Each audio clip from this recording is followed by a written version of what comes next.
Coucou les élèves, alors nous revoilà, mais cette fois-ci pour faire une petite récap sur les aires. Donc les aires représentent la surface. La surface, c'est ce qu'il y a à l'intérieur des figures. Donc je vais ici vous colorier la surface du carré. Je vais hachurer uniquement, mais vous comprendrez bien le principe. Et la surface du rectangle.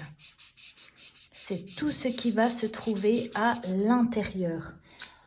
Nous avions vu tout à l'heure le périmètre qui faisait le pourtour, mais cette fois-ci, c'est vraiment, on vient calculer ce qu'il y a à l'intérieur. On vient calculer finalement combien, dans le cas ici, si l'unité c'est le petit carré, combien de petits carrés on va trouver à l'intérieur.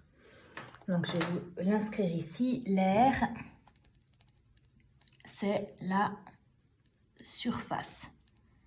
L'aire prend un E, on dit une aire quand on parle de la surface.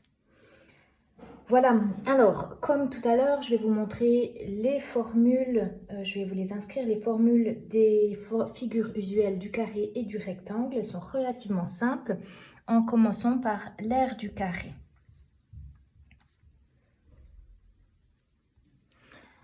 Le carré a toujours les côtés de la même taille, donc ce côté, je vais l'appeler C. Celui-ci, il s'appellera C également, puisque c'est le même côté. Et puis, pour connaître tout ce qu'il y a à l'intérieur, vous l'avez déjà vu et revu, on va prendre ce côté fois celui-là, ce qui nous représente, je vais marquer A pour R égale C fois C. Et dans le cas de ce carré, l'aire va être de, on est à 6, 6 fois 6 égale 36 cm². Vous vous souvenez bien de ce petit centimètre carré, puisqu'on est dans les aires, puisqu'il y a une multiplication ici, on vient mettre notre petit 2. Je vais maintenant vous montrer la formule de l'aire du rectangle, tout aussi simple. On a deux côtés qui ne sont pas identiques cette fois-ci, donc je vais reprendre la même notation que tout à l'heure. On a le grand côté qui s'appellera L majuscule et le petit côté qui s'appellera L minuscule. Et pour connaître l'aire du rectangle, on vient se positionner au sommet, le sommet c'est ce qui pique, et on fait un côté fois l'autre. Donc ici, on aura petit l fois grand L.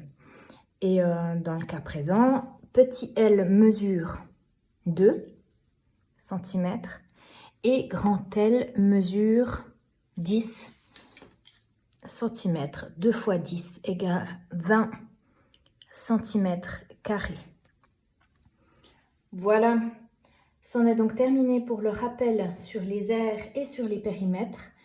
Nous allons utiliser ces notions de base que vous êtes censés connaître pour aborder la suite dans le plan grandeur et mesure.